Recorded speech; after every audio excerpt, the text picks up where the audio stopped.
क्या आपने कभी सोचा है कि जब कश्मीर जल रहा था, वहाँ हिंदुओं का नरसंहार चल रहा था, अपने ही देश में उन्हें शरणार्थी बना दिया गया, तब देश का मीडिया और न्यायपालिका क्या कर रहे थे?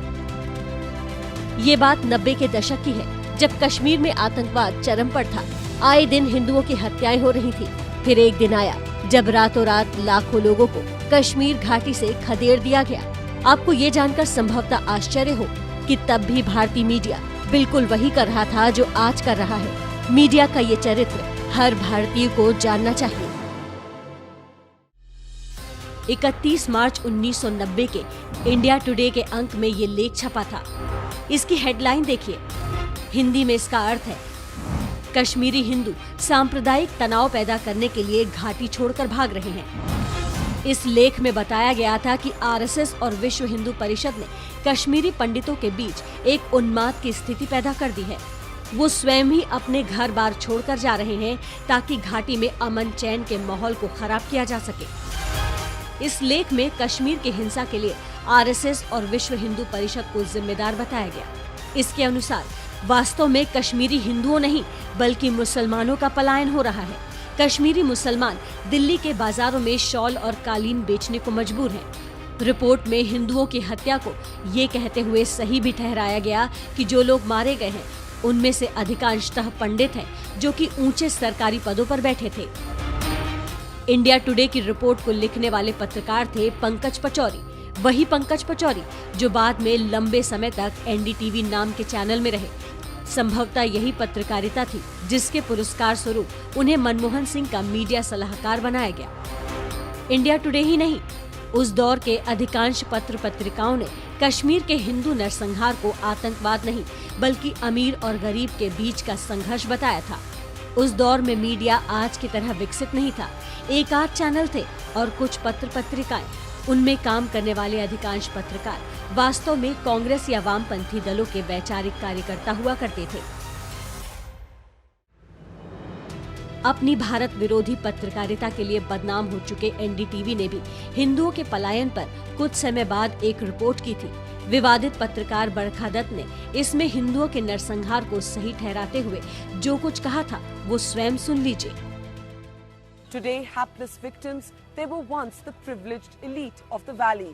They may have been a minority, but at that time they had monopolized government jobs, plum postings and other such social benefits. In fact, the sharp economic disparity between the Pandits and the poor Muslim majority was one of the earliest reasons for popular discontent in the state. India today और NDTV जैसे संस्थानों ने कश्मीर के अलगाववादी मुसलमानों को गरीब और बेचारा बताया और हिंदुओं को कट्टरपंथी और शोषक। हिंदुओं की हत्याओं के अधिकांश समाचार भारतीय मीडिया द्वारा या तो सेंसर कर दिए गए या फिर उन्हें आपराधिक घटना की तरह दिखाया गया। हर ऐसे मामले के बाद मीडिया में बैठे वामपंथी और जिहादी पत्रकार इसे अमीर गरीब का संघर्ष बताकर भारतीय जनमानस की आंखों में धूल झोंकते रहे। किसी ने ये पूछने का प्रयास नहीं किया कि अमीर गरीब के बीच अंतर तो भारत के कई और क्षेत्रों में भी है, फिर ये खून खराबा कश्मीर में ही क्यों हो रहा है? विश्व के इतिहास में किसी नरसंहार का मीडिया द्वारा ऐसा बचाव कहीं और देखने को नहीं मिलता है। जब कश्मीर जल रहा था तब केंद्र में राजीव गांधी की सरकार थी। हालांकि तब तक स्थिति कुछ हद तक नियंत्रित थी। वर्ष 1989 के दिसंबर महीने में वीपी सिंह की सरकार बनी।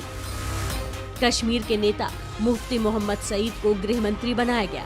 सरकार के शपथ लेने के मात्र एक सप्ताह बाद यानी 8 दिसंबर को मुफ्ती मोहम्मद सईद की बेटी रूबिया सईद के अपहरण का नाटक रच दिया गया। बदले में वीपी सिंह सरकार ने 5 कश्मीरी आतंकवादियों को रिहा कर दिया। तब जाकर पहली बार पता चला कि कश्मीर में स्थिति इतनी खराब हो चुकी है। देश में हंगामा मच गया। जब दबाव बढ़ा तो वीपी सिंह ने 19 जनवरी 1990 को जम्मू कश्मीर में राष्ट्रपति शासन लगा दिया। लेकिन केंद्र सरकार के इसी फैसले की कीमत सैकड़ों कश्मीरी हिंदुओं ने अपनी जान देकर और लाखों को विस्थापित होकर चुकानी पड़ी।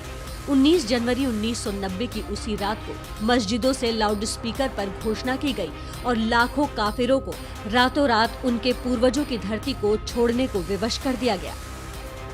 फारूक अब्दुल्ला के लिए वो राष्ट्रपति शासन का बदला लेने का मौका था। 19 जनवरी 1990 को अपने घरों से खदेड़े गए कश्मीरी हिंदुओं ने कभी कल्पना नहीं की होगी कि एक दिन धारा 370 हटेगी और उनके घर लौटने की उम्मीद पैदा होगी, लेकिन वो असंभव भी आज संभव हो चुका है। कश्मीरी पंडितों को उनकी खोई जमीनें और घर बार वापस दिलाए जा रहे हैं।